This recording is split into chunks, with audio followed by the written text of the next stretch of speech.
किस्सा 2007चा आहे. सांगलीतल्या तालमीतून आलेला एक पैलवान पहिल्यांदाच निवडणुकीत उतरला. पक्षाने तिकीट नाकारलं, पण दंड थोपटले होते आणि कोणत्याही परिस्थितीत लढाईचा हा निर्धार होता. अपक्ष अर्ज भरला आणि लाल माती कपाळाला लावली.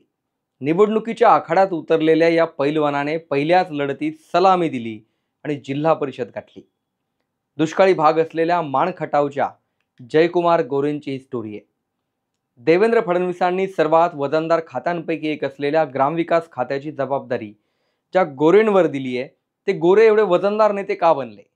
माणखटावच्या दुष्काळी भागातला हा पैलवान मंत्रालयातल्या पहिल्या मजल्यावर कसा पोहोचलाय? जयकुमार गोरेंची राजकीय स्टोरी नेमकी काय आहे, ते सगळं मी या व्हिडिओत सांगणार आहे. नमस्कार, मी विशाल बडे आणि तुम्ही पाहताय story.com. व्हिडिओला सुरुवात करण्यापूर्वी एक महत्त्वाची आठवण. हे चॅनल तुम्ही सबस्क्राईब केलेलं नसेल तर सबस्क्राईब बटनवरती क्लिक जरूर करा. जयकुमार गोरे कुस्तीपटूशी ओळख असलेला माणखटावमधला असा नेता जो आजही गावातल्या व्यायामशाळेत 2 ते 2.5 तास व्यायाम करतो. वडील सरपंच होते. वडिलांना सरपंच करण्यासाठी ग्रामपंचायत सदस्य पळवले. पैलवान असल्यामुळे मनगटातही तेवढंच बळ होतं. गावात दबदबा होता. हे सदस्य पळवल्यामुळे गोरेंच्या कुटुंबातला हा पोरगा पूर्ण तालुक्यात परिचित झाला. वडील सरपंच असले तरी त्यांचं रेशनचं दुकान होतं. घरी टेम्पो वाहतुकीचा व्यवसाय आणि शेती बऱ्यापैकी होती. त्यामुळे गोरे लहानपणापासूनच सातारचं राजकारण पाहत आलेत. पुढे गोरेंचे थोरले भाऊ अंकुशराव हे युवक काँग्रेसचे जिल्हाध्यक्ष झाले. पण दहिवडला कॉलेजमध्ये असलेले गोरे तोपर्यंत काय राजकारणात रमले नव्हते. पुढचं शिक्षण घेण्यासाठी जयकुमार गोरे सांगलीला गेले, पण शिक्षणात काय रमले नाही. तिथे ते पैलवान झाले. याच काळात काँग्रेसचे दिवंगत नेते पतंगराव कदमांच्या ते संपर्कात आले. इथेच निर्णय झाला, गावाकडे जाऊन झेडपी लढवायची. आधी थोरले बंधू काँग्रेसमध्ये सक्रिय होते, पण गोरेंना काँग्रेसने झेडपीचं तिकीट नाकारलं. आधीच पैलवान, त्यात गावात दबदबा आणि काँग्रेसने तिकीट नाकारलं हे जिव्हारी लागलं. जयकुमार गोरेंनी अपक्ष निवडणूक लढवली आणि 2007ला राजकारणातली पहिली राजकीय सलामी दिली. बोराटवाडीच्या सरपंचाचा पोरगा झेडपीचा सदस्य झाला. या राजकीय एंट्रीनंतर मात्र गोरेंनी मागे वळून पाहिलं नाही. जिल्हा नियोजन समितीचे अध्यक्ष झाले. कायम दुष्काळी असलेल्या माणखटावसाठी धडपड सुरू केली. गोरेंच्या वडिलांचे मित्र मोतीकाका गांधी हे पवारांच्या जवळचे होते.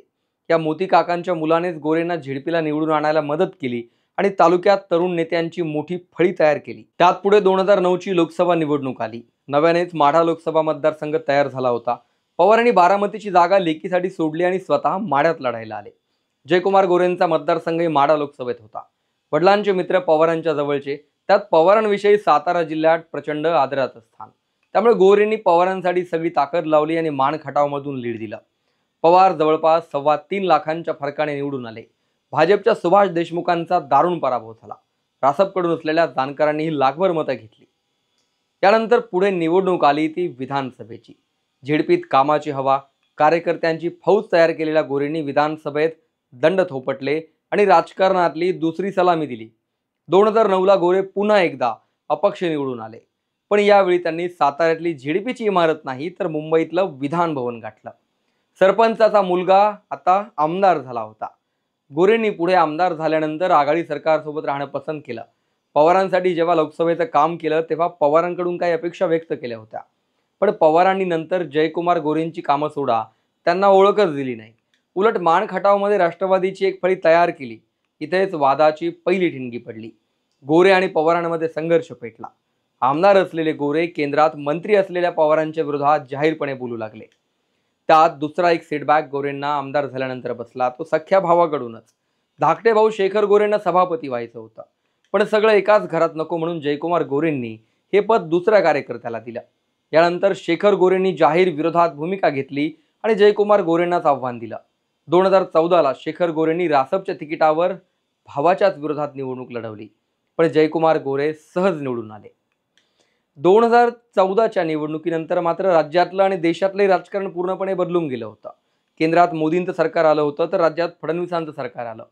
सगळं राजकारण बदलल्यानंतर अर्थातच माणखटावमध्ये खटके उडायला सुरुवात झाली. एकतर साताऱ्यात राष्ट्रवादीचं वर्चस्व, त्यात गोरेंना पुढे यायला अडचणी येऊ लागल्या.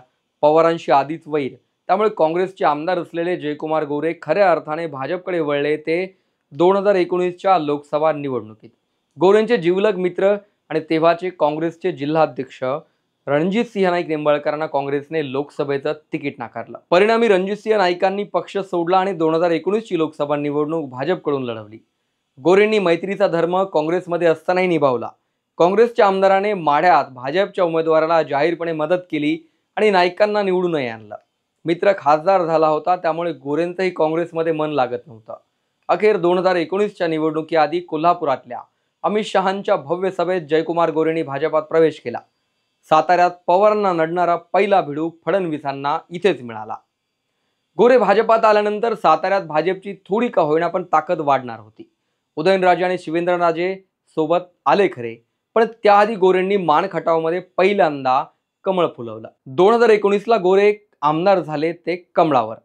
फडणवीसांनी प्रचारातच शब्द दिला की मानखटावच्या या पोराला मंत्रिपद दिलं जाईल। मात्र पुढे सरकार गेलं आणि गोरेंचं मंत्रिपदही हुकलं।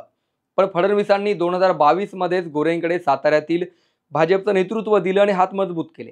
अशातच शिवसेना फुटली आणि पुन्हा एकदा महायुतीचं सरकार आलं। मानखटाव या दुष्काळी भागातील पाणी योजनांची अपूर्ण कामं पूर्ण करण्यासाठी गोरेंनी ताकद लावली। मतदारसंघात आंधळी उपसा सिंचन योजना नव्याने मंजूर करून आणली। जिहे, कठापूर, उरमोडी योजनांची कामे करून या योजनांचं पाणी मतदारसंघात आणलं।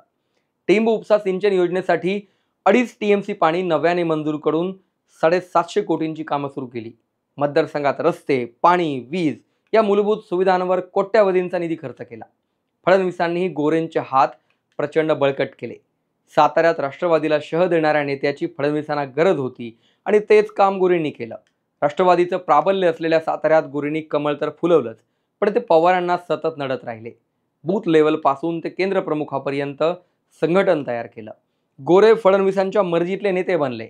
2024ला चौथ्यांदा आमदार झालेल्या गोरेंच्या गळ्यात फडणवीसांनी मंत्रिपदाची माळ टाकली, पण खातं दिलं तेही ग्रामविकास। 2.5 वर्षांसाठी जेव्हा सरकार आलं तेव्हा हे खातं फडणवीसांनी आपले विश्वासू गिरीश महाजन यांना दिलं होतं। यावरून तुम्हाला अंदाज येईल की या खात्याचं महत्त्व काय। त्यापूर्वी 2014ला जेव्हा सत्ता आली तेव्हा हे खातं पंकजा मुंडेंकडे होतं। पंकजा मुंडेंनी झेडपी, पंचायत समित्यांच्या इमारती, कार्यकर्त्यांची 25-15ची कामे यासाठी भरघोस निधी वाटला। आता तेच कामं करण्याची संधी गोरेंना मिळाली आहे। जयकुमार गोरे यांच्याविषयीची ही माहिती आवडली असेल तर व्हिडिओ पुढे शेअर जरूर करा आणि चॅनल सबस्क्राईब करायला विसरू नका।